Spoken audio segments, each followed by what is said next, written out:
Hello student, good morning, जय श्री राम। आज की तारीख है 16 सितंबर 2023। आई होप आप सभी अच्छे होंगे, आपकी मॉर्निंग बहुत ही बेहतरीन होगी। तो स्टूडेंट, आज का पहला प्रश्न शुरू करने से पहले आप सभी से रिक्वेस्ट है कि वीडियो को शेयर करें, लाइक करें और कमेंट करें। आज का पहला करंट अफेयर है जो कि कुमार गौरव सर के प्रश्नों से लिए गए हैं। तो देख लेते हैं आज के पहले प्रश्न को। हाल ही में जलवायु परिवर्तन पर पहली ग्लोबल स्टॉक टेक रिपोर्ट किसने जारी किया है? तो इसका सही जवाब हो जाएगा UNFCCC। ठीक है, तो पहली रिपोर्ट जारी करी गई है किसके द्वारा? UNFCCC। ठीक है, अब इसकी व्याख्या देख लेते हैं। ग्लोबल स्टॉक रिपोर्ट जो कि पहली बार प्रस्तुत की गई है किसके द्वारा? UNFCCC के द्वारा। UNFCCC की स्थापना कब की गई थी? तो 1994 में की गई थी। इसका हेडक्वार्टर कहाँ पे है? तो वॉन, जर्मनी में। ठीक है, इसका फुल फॉर्म क्या होता है? UNFCCC का united framework convention to climate change. ये पर्यावरण की समस्याओं पे बात करती है, उसका निवारण कैसे किया जाए, इन सभी मुद्दों पे ये चर्चा करती है और अपनी रिपोर्ट प्रस्तुत करती है। इसलिए पहली बार ग्लोबल स्टॉक रिपोर्ट प्रस्तुत किया गया है। ठीक है, अब देख लेते हैं कि नेट जीरो कार्बन कमीशन एक लक्ष्य रखा गया है कि अपने देश को या पूरे विश्व को कब तक कार्बन मुक्त किया जा सके। ठीक है, तो पूरे विश्व ने कितने वर्ष के अंदर जो है कार्बन मुक्त उत्सर्जन का लक्ष्य रखा है? तो 2050 तक। और भारत ने कब तक रखा है अपना लक्ष्य नेट जीरो शून्य कार्बन उत्सर्जन का? तो भारत ने रखा है 2070 तक। ठीक है, पूरे विश्व ने कितने वर्ष के लिए रखा है? 2050 में पूरा विश्व जो है नेट जीरो कार्बन कमीशन से छुटकारा पा जाएगा। लेकिन भारत जो है कब तक अपना लक्ष्य रखा है? 2070 तक भारत जो है शून्य जीरो कार्बन उत्सर्जन करेगा। ठीक है, अब देख लेते हैं कि जो ऑप्शन है इनका थोड़ा सा विश्लेषण कर देते हैं कि UNDP ये कौन सी रिपोर्ट प्रस्तुत करती है? ये मानव विकास सूचकांक प्रस्तुत करती है, HDI। ठीक है, अब WWF की स्थापना कब हुई थी? तो 1961 में हुई थी। 1961 में हुई थी। इसका मुख्यालय कहाँ? इसका मुख्यालय है ग्लैंड, स्विट्जरलैंड में। अब WEF वर्ल्ड इकोनॉमिक फोरम, इसका मुख्यालय कहाँ है? जिनेवा में है। ठीक है, जिनेवा में है। अभी इसकी बैठक हुई थी दावोस, स्विट्जरलैंड में। बहुत ही महत्वपूर्ण क्वेश्चन है, इसको आप याद रख लेना। और ये कौन सी रिपोर्ट प्रस्तुत करती है? WEF global gender gap index. इसमें भारत का स्थान कितना है? 127। नेक्स्ट देखते हैं स्टूडेंट। नेक्स्ट लल्लन टॉप है कि UNEP इसकी स्थापना 5 जून 1972 को हुई थी। इसका मुख्यालय नैरोबी, केन्या में। इसका आयोजन अब की बार कौन करा है 2023 में? तो एक देश है कोटे डी आइवर। इसका थीम क्या है? Solution of plastic pollution. ठीक है, IUCN इसका देख लेते हैं, इसकी स्थापना कब हुई थी? तो इसकी स्थापना हुई थी 1948 को। इसका मुख्यालय कहाँ है? ग्लैंड जो कि कहाँ पे है? स्विट्जरलैंड में। और ये एक रिपोर्ट प्रस्तुत करती है रेड डाटा बुक, मतलब लुप्त प्राय होने वाले प्राणियों की रक्षा करने के लिए रेड बुक डाटा प्रस्तुत करती है। COP28 इसका आयोजन कहाँ किया गया है? COP28 का आयोजन कहाँ किया जाएगा? तो इसका आयोजन किया जाएगा UAE में। ठीक, यूनाइटेड अरब अमीरात में। अब COP28 इसका फुल फॉर्म देख लेते हैं। कॉन्फ्रेंस ऑफ पार्टीज को ही COP बोलते हैं। और इसकी बैठक को ये किसकी बैठक है? तो UNFCCC के सदस्यों की जो बैठक होती है उसे ही COP कहते हैं। तो अभी 28 वाला कहाँ पे होने वाला है? तो UAE में होगा। और 27 वाला कहाँ हुआ? तो 27 वाला मिस्र में हुआ था, जो उसका एक जगह है, शहर है शर्म अल शेख। स्टूडेंट, अब प्रश्न 2 को देख लेते हैं। हाल ही में international organisation of legal metrology certificate जारी करने वाला 13वां देश कौन बना है? तो इसका सही जवाब हो जाएगा 13वां देश बना है भारत। इसकी व्याख्या देख लेते हैं कि international organisation of legal metrology certificate ये क्या है? कि अंतर्राष्ट्रीय बाजार में वस्तुओं को बेचने के लिए एक मापतौल का प्रमाण पत्र जारी करता है। कौन जारी करता है? तो IOLM इसी का शॉर्ट फॉर्म है। अब इसका क्या मतलब है कि IOLM इसमें जो है इसकी स्थापना कब हुई थी? तो इसकी स्थापना हुई थी 1955 में। इसमें भारत कब शामिल हुआ था? नेक्स्ट ही ईयर शामिल हो गया था 1956 में। लेकिन अभी भारत जो है जो ये संस्था IOLM जो सर्टिफिकेट प्रदान करती है, ये भारत को भी ये सर्टिफिकेट दिया है कि आप अंतर्राष्ट्रीय बाजार में अपनी वस्तुओं के लिए मापतौल तय कर सकते हैं। तो इसका मुख्यालय कहाँ पर है, IOLM का, तो इसका मुख्यालय पेरिस फ्रांस में। अब आपसे एक क्वेश्चन है कि संविधान में मापतौल किस अनुसूची का विषय है, तो ये पहले राज्य का विषय था लेकिन वर्तमान में समवर्ती सूची का विषय है, 42वां संविधान संशोधन 1946। अब नेक्स्ट प्रश्न देखते हैं। ओके स्टूडेंट, अब नेक्स्ट देख लेते हैं लल्लन टॉप में कि SCO का नवीनतम सदस्य कौन है, तो ये ईरान है। अब जिससे कि SCO की टोटल संख्या सदस्य देशों की संख्या कितनी हो गई, 9। तो SCO में कितने देश शामिल, मतलब कितने देश हैं, तो 9 देश हैं।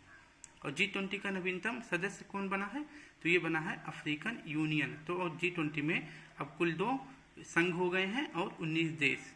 अफ्रीकन यूनियन में 55 देश शामिल हैं, जिससे कि अब टोटल देश कितने हो गए। और यूरोपियन यूनियन में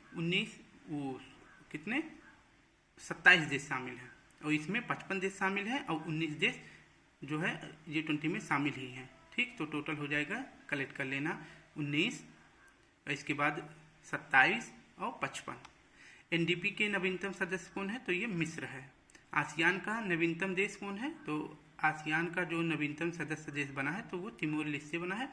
भारत यहीं पे अपना क्या खोलने वाला है, बताओ इसको, तो एम्बेसी खोलने वाला है। स्टूडेंट नेक्स्ट देख लेते हैं। अब प्रश्न 3 है स्टूडेंट, हाल ही में ब्रिस्क पे ने किसके सहयोग से MSME क्षेत्र में निर्बाध सीमा पार भुगतान के लिए ब्रिस्क पे A2A लॉन्च किया है, तो किस बैंक के साथ, तो इसका सही जवाब हो जाएगा एस बैंक। इसकी व्याख्या देख लेते हैं कि ब्रिक्स पे A2A ये किसने लॉन्च किया है, तो ये लॉन्च किया है ब्रिस्क पे कंपनी ने।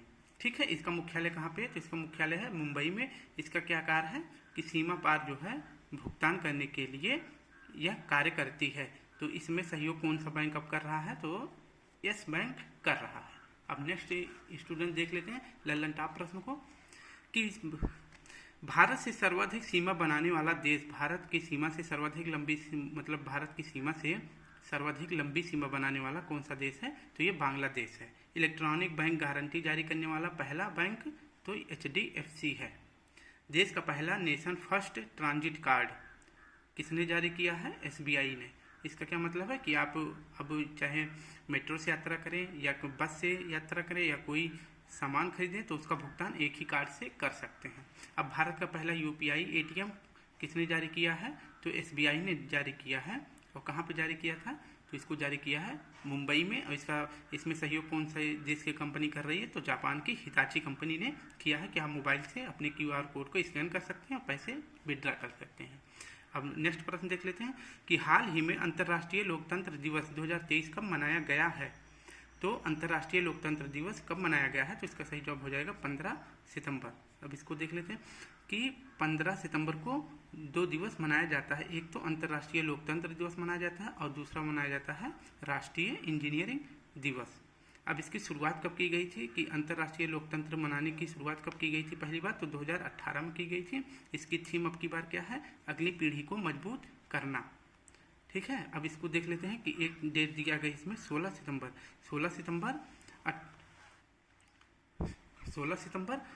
1987। ये जो है एक मॉन्ट्रियल प्रोटोकॉल हुआ था, कहाँ पे हुआ था, तो ये कनाडा में हुआ था। इसका क्या मतलब था कि ओजोन परत की संरक्षण के लिए यह आयोजन किया गया था 16 सितंबर 1987 को। इसलिए 16 सितंबर को विश्व ओजोन दिवस मनाया जाता है। नेक्स्ट देखते हैं स्टूडेंट, कुछ महत्वपूर्ण दिवस देख लेते हैं कि पोषण माह किस महीने को निर्धारित किया गया है, तो ये सितंबर माह को पोषण माह निर्धारित किया गया है। अब हिंदी दिवस कब मनाया जाता है, तो राष्ट्रीय हिंदी दिवस 14 सितंबर को मनाया जाता है और विश्व हिंदी दिवस 10 जनवरी को मनाया जाता है। और अंतर्राष्ट्रीय साक्षरता दिवस कब मनाया जाता है, अंतर्राष्ट्रीय साक्षरता दिवस 8 सितंबर को मनाया जाता है। विश्व पर्यटन दिवस कब मनाया जाता है, तो 27 सितंबर को मनाया जाता है।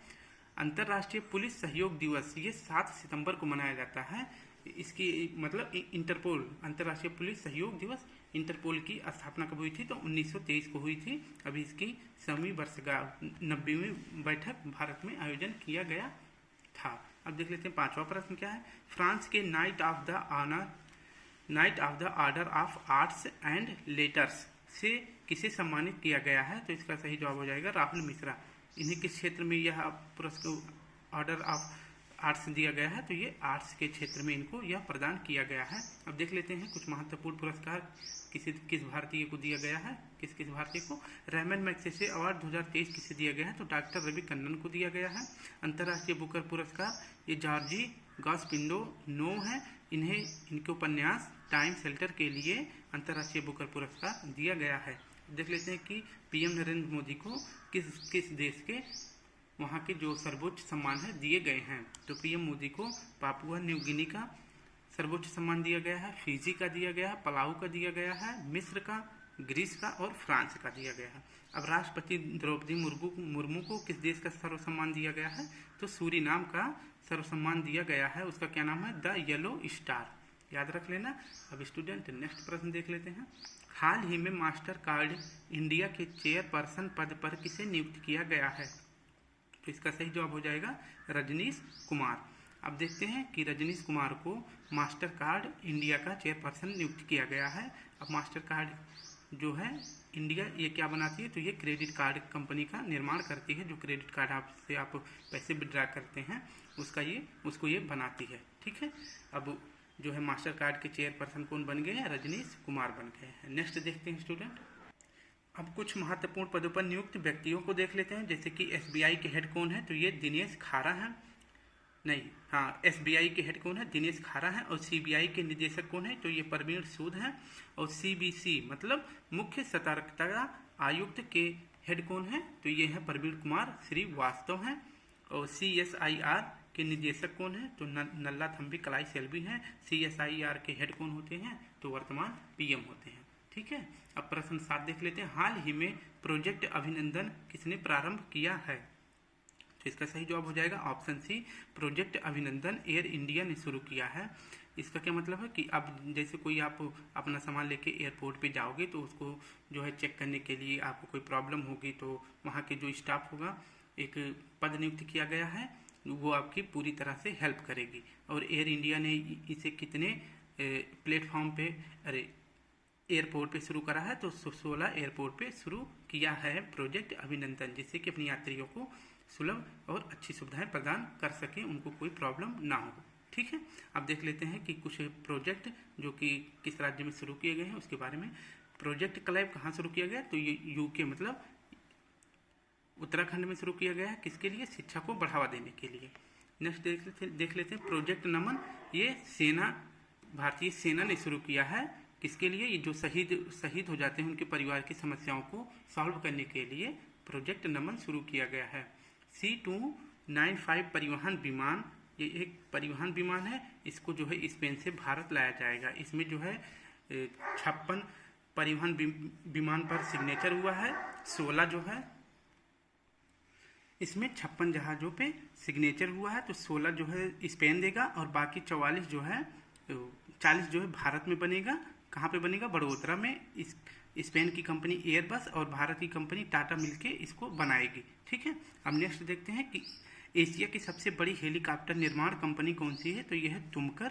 और कौन सी कंपनी बनाएगी, HAL, ठीक है। अब नेक्स्ट देख लेते हैं प्रश्न 8 है। हाल ही में केंद्र सरकार ने यूपी के किस जिले में यूनिटी मॉल बनाने की मंजूरी प्रदान की है। केंद्र सरकार ने इन तीनों स्थानों पे यूनिटी मॉल बनाने की मंजूरी दे दी है। इसकी व्याख्या देख लेते हैं कि यूनिटी मॉल का मतलब क्या होता है कि हर जिले का जो है मतलब हर जिले में जो प्रसिद्ध वस्तु होती है या उत्पाद होता है उसको एक ही जगह पे लाके रखना, जिससे कि सभी प्रसिद्ध चीज़ें एक ही जगह पे मिल सके, ठीक है। तो ये भारत के दूसरे राज्य में स्थापित किया जा रहा है। तो और पहला राज्य जहाँ पे यूनिटी मॉल खोला गया है वो कौन सा है, तो पहला स्थान है उज्जैन में पहला स्थान मिला है यूनिटी मॉल खोलने के लिए और दूसरा स्थान मिला है यूपी को, ठीक है। नेक्स्ट देख लेते हैं। ललन टॉप में है वन वर्ल्ड टीवी समिट कहाँ हुआ था, तो one world TV summit Varanasi में हुआ था। खेलो इंडिया यूनिवर्सिटी का आयोजन कहाँ हुआ है, तो यूपी में हुआ था और तीसरी क्रम का है। इसका शुभंकर है जीतू। इसमें पहले स्थान किसी यूनिवर्सिटी को मिला था, तो पंजाब यूनिवर्सिटी को मिला था। अब अभिधम्म चक्र किसे कहते हैं, तो ये भगवान बुद्ध से संबंधित है। जब भगवान बुद्ध ने अपना पहला उपदेश दिया था, कहाँ पे दिया था, सारनाथ में, तो जब पहला उपदेश दिया तो पहले ही उपदेश में उनको अभिधम्म चक्र कहते हैं। महापरिनिर्वाण, जब उनकी मृत्यु हुई थी तो उसे महापरिनिर्वाण कहते हैं। और महाभिनिष्क्रमण उसे कहते हैं कि जब उन्होंने गृह त्याग किया था।